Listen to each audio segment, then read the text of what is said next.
Salam, hörmətli müəllimlər, xoş gördük sizləri. Sertifikasiya müsahibə mərhələsində hazırlaşan müəllimlərimiz üçün yeni suallar və bu suallara uyğun düzgün cavab variantlarını sizlərə təqdim edəcəyəm. Çalışdığım qədər biraz mürəkkəb suallar üzərindən çıxış edəcəm ki, bu həm də sizin öyrənməyinizə köməklik göstərəcəkdir. Vaxt itkisi yaratmadan elə suallarımızla sizi tanış eləmək istəyirəm. Deməli, differensial təlim keçirsiniz. Sinifdəki bir şagird ən mürəkkəb tapşırığı 2 dəqiqəyə həll edir. Sinifə mane olmağa başlar və siz də ona digər şagirdlərə kömək etməyini tapşırırsınız. Bu zaman pedaqoji baxımdan bu addım niyə yanlışdır və bu vəziyyətdən necə çıxmaq lazımdır? Bizim isə düzgün cavab variantımız belə olmalıdır. Məlum məsələdir ki, əslində güclü şagirdə davamlı müəllim köməkçisi kimi davranmaq düzgün deyil. Əvvəla bu onun öyrənmə haqqını əlindən alır. Çünki o məktəbə başqa uşaqlara dərs keçməyə gəlməyib. Və eyni zamanda da hər dəfə uşağa davamlı şəkildə başqa tapşırıqlar verdikdə uşaqda da belə bir düşüncə formalaşır ki, çox bilirsən, deməli çox işləməlisən. Təbii ki, bu da uşağın motivasiyasını birmənalı olaraq öldürür. Ona görə də burada tapşırıqların həcmini artırmaq bizə heç bir köməklik göstərməyəcək. Yəni bitirdin ala, bitirdin ala. Bu bizə bir köməklik deyil.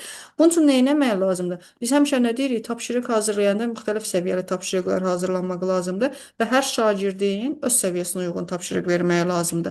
Deməli, bu şagird çox güclüdürsə, nə etmək lazımdır? Dəyərləndirmə, yaratmaq mərhələsində tapşırıq vermək lazımdır ki, uşaq bu sahə üzrə çalışsın, düşünsün və tapşırığı yerinə yetirsin. Hətta bu tapşırığı yerinə yetirdikdən sonra da uşağa bir neçə belə deyək də, müəyyən tapşırıqlar vermək lazımdır ki, məsələn üçün tutalım ki, bu məsələdəki şərtlərdən birini dəyişərək elə bir tənliyi qur ki, onu həll etmək üçün tamamilə yeni bir yol tapmaq lazım gəlsin. Məsələn, bu tipli bir tapşırıq verək. Yəni bu uşağın özünün inkişafını, metakognitiv biliyinin formalaşdırılması üçün çox önəmli bir rol olacaqdır və təbii ki, digər uşaqlara maneə olmaq problemi də yaşamayacaq. Bir digər sualımız 5Y modelinin kəşf etmə mərhələsində şagirdlər tamamilə yanlış elmi nəticəyə gəlirlər. Siz dərhal müdaxilə edib səhvi düzəltməlisiniz, yoxsa gözləməlisiniz. Müdaxilə etsəniz 5Y pozulacaq. Etməsəniz yanlış bilik formalaşacaq. Bu zaman nə edərsiniz? Bilirsiniz ki, təbiət, riyaziyyat elmləri dəqiq elmlərdə bir mənalı olaraq 5Y modelindən istifadə edir və 5Y modelinin bəlkə də ən önəmli mərhələsi araşdırma mərhələsidir ki, burada uşaqlar hər hansı bir eksperiment aparırlar, belə deyək də kəşf edirlər bir məlumatı və ya fərzi irəli sürürlər. Ola bilsin laboratoriya işi aparırlar, praktik iş aparırlar və s. Amma gördüyünüz kimi burada bir vəziyyət qarışıb. Ona görə də nə etmək lazımdır? Əvvəla, məsələn, bizim ən əsas cavabımız necə olmalıdır? Dərhal müdaxilə etmək kəşf etməni məhv eləyir. Heç müdaxilə etməmək də təbii ki, yanlış düşüncə formalaşdırır. Ona görə də mən nə etməliyəm? Şagirdin gəldiyi yanlış nəticəni təkzib edəcək bir fakt təqdim edərəm. Yəni uşağın gəldiyi nəticəni təksib edəcək bir fakt. Məsələn, tutalım ki, bəs bu nəticəniz düzgündürsə, niyə bu təcrübədə filan şey baş verir? Uşaq istər-istəməz öz irəli sürdüyü fərziyyənin düzgün olmadığını başa düşür, həm də artıq kəşf etmə prosesini dayandırmır. Əksinə daha da dərinləşdirir ki, həqiqətən görəsən bu niyə olmadı? Axı mən belə fikirləşirdim, bu şeyi göz ardı eləməmişəm. Bu şey haqqında bir də fikirləşim. Təbii ki, müəllim də izah etmə mərhələsinə keçinə qədər cavabı vermir ki, uşaqlar düşüncələrini tam rahat şəkildə formalaşdıra bilsinlər. Sonrasında, təbii ki, onlar düzgün məlumatı əldə etdikdən sonra müəllim izah etmə mərhələsinə keçir. Bunu hər zaman vurğulayıram ki, 5Y mərhələsinin xüsusilə araşdırma mərhələsinə diqqətli olmaq lazımdır ki, zətən humanitar fənlərlə təbiət fənlərini ayırmaq üçün ortada olan 5Y mərhələsinin ən əsas mərhələsi araşdırma mərhələsinin olmasıdır. Buna diqqətli olmaq lazımdır. Üçüncü sualımız isə belə olsun. Diqqət əskiliyi və hiperaktivliyi olan inklüziv şagirdiniz dərsdə ayağa qalxıb gəzməyə başlayır. Valideynlər və şagirdlər niyə ona icazə verirsiniz, amma bizə yox deyə narazılıq eləyirlər. İndi burada inklüzivliyi pozmadan sinifdəki bərabərlik balansını necə qoruyarsınız? Deməli, burada nə etmək lazımdır? Ümumiyyətlə, şagirdi təcrid eləmək düzgün deyil. Yəni, inklüzivlik bir insana yazığı gəlmək, yola vermək demək deyil. Nə də ki, inklüzivlik demək kiməsə ayrı seçkilik eləmək deyil. Ümumiyyətlə, uşaqlara eynilik və ədalət fərqini düzgün şəkildə izah eləmək lazımdır və xüsusilə də resurslardan istifadə edərək müəyyən qaydalarla tətbiq eləmək lazımdır. Məsələn, dərsin başında sinifə deyərəm. Bizim sinifdə hər kəsin öyrənmək üçün fərqli alətə ehtiyacı var. Məsələn, uşaqlardan biri eynək nəşrdə oxuyur, siz eyniəsiz. Bu ədalətsizlikdirmi? Xeyr.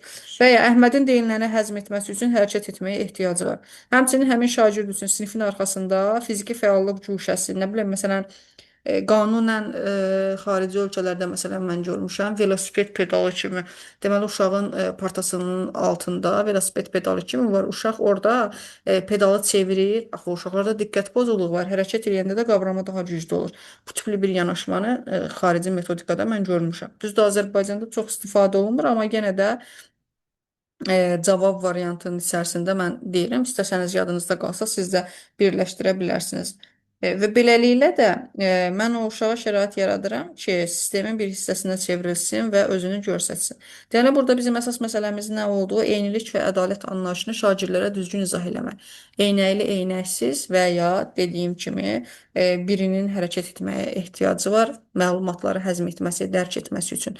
Sənin isə yox, bu ədalətsizlik demək deyil. Bu izahdan sonra əminəm ki, yəni bunu yəni praktik şəkildə izah edəndən sonra uşaqlarda da hər hansı bir problem yaranmaz. Bir digər sualımız, mükəmməl bir rubrik hazırlamısınız. Şagird bütün meyarlar üzrə yüksək bal alır. Lakin dərsin sonunda verilən əsas konseptual suala cavab verə bilmir. Qüsur kimdədir? Şagirddə, müəllimdə, yoxsa rubrikdə? Bax, bu çox maraqlı bir sualdır qiymətləndirməyə aid. Ümumiyyətlə, cavabımız nə olmalıdır? Rubrikin layihələndirilməsinin səhv olmasıdır. Yəni, müəllim səhv edib. Müəllim də niyə səhv edib, bilirsiniz? Yəni, belə deyim də sizə, müəllim məzmunu yox, formanı qiymətləndirən meyarlar qoyub. Tutalım ki, ən az 3 mənbəyə istinad edin, slaydın sayı 5 olsun və s. Bu tip kimi formal meyarlar qoyub. Təbii ki, şagird də hiylələrdən istifadə edib, formal görünüşünü doldurub, heç də bir idraki dərinliyi, tətbiqə əhəmiyyət verməyib. Ona görə də məlumatı müqayisə edərək öz orijinal fikrini əsaslandırmaq kimi bir dərdi olmadığına görə artıq şagirdlə sual-cavab eləyəndə biz baxırıq ki, bu cədvəl dolub, amma uşaq əslində heç nə bilmirmiş. Bu da bizim düzgün cavabımız. Bir digər sualımız belə olacaq. Dərs izah edərkən sinifin ən nüfuzlu şagirdi dərsə mane olmur. Amma nümayişkaranə şəkildə qollarını çarpazlayıb arxaya söykənib sizə baxır və heç nə yazmır. Bu sakit müqavimət digər uşaqlara da keçir. Bu zaman reaksiyanız necə olar? Təsəvvür edə bilirsinizmi? Bir növ elə bil ki, şagird özünü sizdən bir tutub bu səviyyədə, yəni. Yəni ki, mən səndən də çox bilirəm hesabı. Dərsə də maneəçilik törətmir, amma digər uşaqlara da sirayət eləyirsə, nə etmək lazımdır? Biraz diqqətli olmaq lazımdır, düzdürmü? Bu sinifin effektiv idarə edilməsi üçün bizə lazımlı bir anlayışdır. Bəs yaxşı, biz nə edə bilərik? Güc mübarizəsidir də. Mən haqlıyam, sən haqlısan. Sən çox bilirsən, mən çox bilirəm. Sənin öyrətdiyin heç bir şey mənə lazım deyil. Elə bir növ bizə bunu xatırladır. Təbii ki, müəllimin sinif qarşısında şagirdlə münaqişəyə girib gücünü nümayiş elətdirməsi düzgün deyil. Çünki müəllim də haqlı da olsa uduzmuş olacaq. İkincisi, dərsi saxlayıb ona töhmət vermək, nə bilim, səs yüksəltmək ya da nə bilim, diqqəti ona yönəltmək tamamilə yanlış cavabdır. Ona görə biz düzgün olaraq nə edə bilərik? Məsələn, dərsi pozmadan davam edə bilərik, amma şagirdə məsələn bir fərdi iş verə bilərik, qrup işi verə bilərik. Həmin şagirdə də yaxınlaşıb, burada əsas məsələ nədir? Uşaqla tam göz kontaktı qurub, yəni uşağın tam göz səviyyəsinə enirik və ona çox sakit bir şəkildə deyirik ki, məsələn görürəm ki, bu dərsə sən qoşulmaq istəmirsən. Təbii ki, seçim sənindir, amma bu mövzu sənə məsələn üçün gələn həftə və gələn həftəki dərsdə, gələcəkdə və yaxud nə bilim layihədə lazım olacaq. Yaxşı olar ki, sən elə 3-cü tapşırıqdan başlayasan işləməyə. Mən bir 5 dəqiqə içərisində gəlib yoxlama edəcəm və oradan dərhal uzaqlaşıram. Yəni ona cavab vermə şansı vermirik. Bilirsinizmi necədir? Burada bir pedaqoji yanaşma məsələsi var. İndi mən çox dərinlinə getmək istəmirəm, amma sırf metodikanı oxuyanlar çox gözəl bilərlər ki, yəni o güc savaşı eləyən bir insana şans verməmək və orada nə də ki, mən güc savaşı eləmirəm deyə onu incitmək, qırmaq da düzgün deyil də. Yəni mən pərt eləyim, nə bilim, ələ salım, sən kimsən, həddi bilir. Yəni bunlar düzgün yanaşma deyil. Amma o ki, o göz kontaktı qurub əyilib ona tapşırıq verir və heç bir cavab şansı vermədən oradan uzaqlaşıb 5 dəqiqə sonra gəlib yoxlaya bilərik. Ya da elə bir şərait yarada bilərəm ki, ikinci bir versiyada bütün sinifə seçim imkanı verən interaktiv bir Sokrat dialoqu mu olsun, Freire modeli mi olsun, bu tip bir tapşırıq, yəni müzakirə təşkil eləyə bilərəm ki, burada məcbur qalar bütün uşaqlar işləyərlər. Yəni bu da ikinci bir seçim kimi bizə köməklik göstərə bilər.